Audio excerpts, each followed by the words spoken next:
দেখে সকাল থেকে আমার একটা ছড়া মনে পড়ছিল। আলোচনা প্রসঙ্গে খণ্ডটা আমার খেয়াল নেই। ঠাকুর এক দাদাকে বলল কথা ও কাহিনী গ্রন্থটা নিয়ে আসার জন্য, এবং সেইখানে থেকে পাঠ হলো।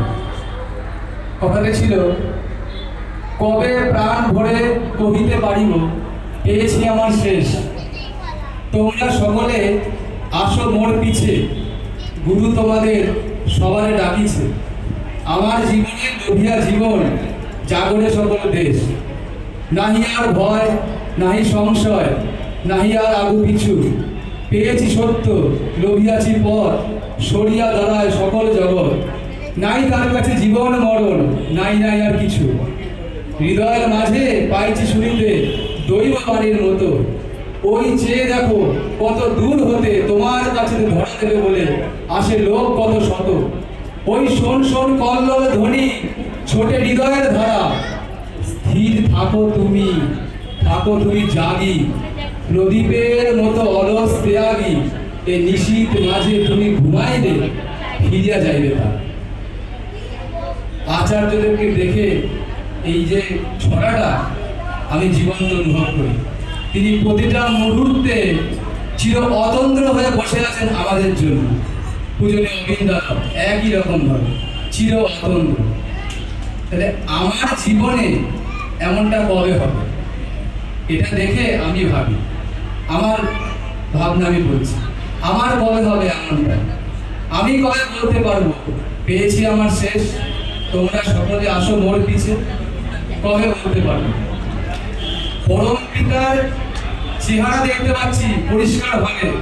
আমি তো সবার আগে এখানে বসে এইটা ভেবেই ভাগ্যবান যে পরম পিতার সৃষ্টিকর্তার পরিষ্কার ছবি দেখতে পাচ্ছি, পরম পিতার কাজ করার সুযোগ পেয়েছি আমরা। আজকে তারই আশীর্বাদে এতগুলো মানুষ জড়ো হয়েছে।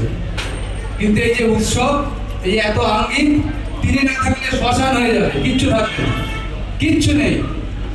এত মানুষ, সমস্ত কিছু সব শ্মশান, একমাত্র যদি তিনি আছেন তাই এত কিছুর দাম আছে। তাই এই পরম পিতার কার্যের সুযোগ আমরা পেয়েছি, আমরা মহাভাগ্যবান। তার থেকেও যদি বেশি কিছু থাকে তাই আমরা এই কার্যে যুক্ত যদি হই, তবে আমাদের জীবনে হৃদয়ের মধ্যে এমন খেলা খেলবে। আমিও ওই দৈববাণীর মতো শুনতে পাবো হৃদয়ের মাঝে যে আমার জিনিস শেষ না, যার কাছে জীবন মরণ কিছু নাই তাকে পেয়েছি। আমার হৃদয়ের মধ্যে ওই ধ্বনি বাজবে। আমরা সবাই প্রত্যেকে এখানে যে উপস্থিত হয়েছি আচার্যদেবের আশীর্বাদে, আর আচার্যদেবের আশীর্বাদ প্রতিনিয়ত বর্ষাচ্ছে। কিছুদিন আগেই বর্ষালো আমাদের উপর। 3 দিনের পরিক্রমা তিনি সৃষ্টি করেছিলেন। ওই পরিক্রমার সাথে যুক্ত থাকতে পারে বুঝি, বারবার বুঝি, যখন যখন তার আশীর্বাদ পালন করার চেষ্টা করি, বুঝি যে তিনি আমাকে বাঁচানোর জন্য দিচ্ছে এই যে পথগুলো, বাঁচানোর জন্য। শ্রদ্ধেয় সঞ্জিত দাদা একটা কথা বলেন, যখন যখন তার নির্দেশ আসে আমি তো চিন্তায় থাকি, অদূরে দাঁড়িয়ে না জানি নিয়তি কি খেলা খেলছে। তাই এই যে বার্তাগুলো আসেন আমাদের বাঁচানোর জন্য, এই বার্তাগুলোর মধ্যে কি আমরা যুক্ত হচ্ছি? এই যদি যুক্ত হই তাহলে হয়তো অনেক কিছু কেটে যেতে পারে। আমরা শাস্ত্রীর মন্ত্রে বলি, তোমার প্রতি নিষ্ঠা যেন আমার সকল প্রকার রোগ, শোক, গ্রহদোষ, বুদ্ধি বিপর্যয়, দারিদ্রতা সকল প্রকার দৈন্য হইতে রক্ষা করিয়া তোলো। তাহলে সবার প্রথম পয়েন্টটা তোমার প্রতি নিষ্ঠা। তাহলে আমার তার প্রতি নিষ্ঠা যদি হয়, আমাদের জীবনে যে রোগ, শোক, গ্রহদোষ, বুদ্ধি বিপর্যয়, দারিদ্র, দৈন্য যা কিছু আছে সব কাটতে পারে। তার প্রতি নিষ্ঠা। আর তার প্রতি নিষ্ঠা কেমন করে হবে? আমার ঠাকুরের জীবন্ত প্রতিভু আচার্য, সেই আচার্য দেবের নির্দেশ মতো চললে। তাই তো ঠাকুর বললেন, উষা নিশায় মন্ত্র সাধন, চলাফেরায় জপ, যথা সময় ইষ্ট নির্দেশ মুক্ত করাই তপ। এটাই তপস্যা।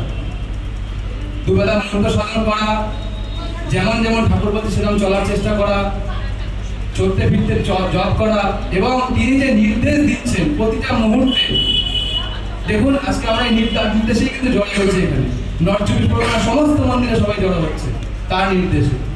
তার নির্দেশ আমরা পালন করছি, আমরা তার আশীর্বাদ পাচ্ছি। অনেকের আমাদের অনেক সমস্যা, অনেকে আসতে পারিনি, বিভিন্ন ধরনের সমস্যা আছে, আমারও থাকতে পারে, সবার আছে, তা কাটিয়েই আসতে হয়। ঠাকুরকে একবার জিজ্ঞেস করেছিলেন এক দাদা যে ঠাকুর আপনার কাছে যখনই আসতে চাই কিছু না কিছু পরিস্থিতি এসে দাঁড়াই, কিছু না কিছু এসে দাঁড়ায়, আমার বেরোনো হয় না, আসা হয় না। ঠাকুর বলছে গ্রহদোষ আছে তো অমনটাই হয়, জোর করে আসতে হয়, গ্রহদোষ কেটে যায়। তাহলে এই যে আমরা সকালবেলা আচার্যদের আশীর্বাদ করেছিলেন প্রার্থনা আসা, তিনি প্রার্থনা করেছিলেন, তিনি আমাদের কাছে আশীর্বাদ করেছিলেন আমাদের প্রার্থনা শেখা, তিনি আশীর্বাদ করেছেন দীক্ষাপত্রের কাজ করা, আপডেট করা, 25% আপডেট হলে তিনি আসবেন, এই যে তার আশা, এই তো প্রেম। কারণ ঠাকুর তো বলছে প্রেম মানে প্রিয়কে খুশি করে আমার খুশি হওয়া। তো প্রিয় তো তার খুশির বার্তা দিয়েছেন যে 25% আপডেট যদি করি আমরা, তিনি আসবেন। সব থেকে বড় কথা তিনি খুশি হবেন। তার এই খুশি মুখ দেখে আমার মনটায় যেটা হবে, হৃদয়ে যেটা হবে, যে খুশিটা আসবে, ঠাকুর বলছে ওটাকেই প্রেম বলছে। না আর কোনো প্রেম নেই। প্রেম মানে প্রিয় আছে, আমার প্রিয়কে ঠাকুর, আর ঠাকুরকে আমি জীবন্ত অনুভব করি কার মধ্যে? পূজ্যপাদ শ্রী আচার্যদেবের মধ্যে। আর তার খুশি যখন দেখে আমার খুশি হচ্ছে, সেই খুশিতেই আমার যেটা হয় অন্তরের অনুভব, তাই প্রেম। আর ঠাকুর বলছে প্রেম হৃদয়ে না জাগলে তোমার কিছুই হয়নি। যত ক্ষমতার অধিকারী আমরা হয়ে যাই, সবাই জানি সেই বাণীগুলো আমরা। তাহলে এই প্রেমকে আমার হৃদয়ে জাগাতে হবে, আর জাগানোর জন্য আমরা সর্বোত্তম পথ পেয়েছি, এর থেকে উৎকৃষ্ট পথ আমার অন্তত জানা নেই। আমি যেটুকু ক্ষুদ্র জীবনে যা শিখেছি ঠাকুরের দয়ায়, ঠাকুরের দয়াটাই আমাদের যোগ্যতা, এটাই জ্ঞান। তার দয়াতে যেটুকু বুঝেছি যে ঠাকুরের প্রতি যদি প্রেম না হয় তাহলে আমাদের জীবনের সর্বোত্তম যে প্রেমের অনুভূতি তা আসতে পারে না। ঠাকুর হচ্ছে ফুলফিলার দ্য বেস্ট। আর কিছু বললাম না, সবার মঙ্গল কামনা করি, সবাই আমরা এভাবে আচার্যদেবের আশীষ পালন করবো। জয় গুরু।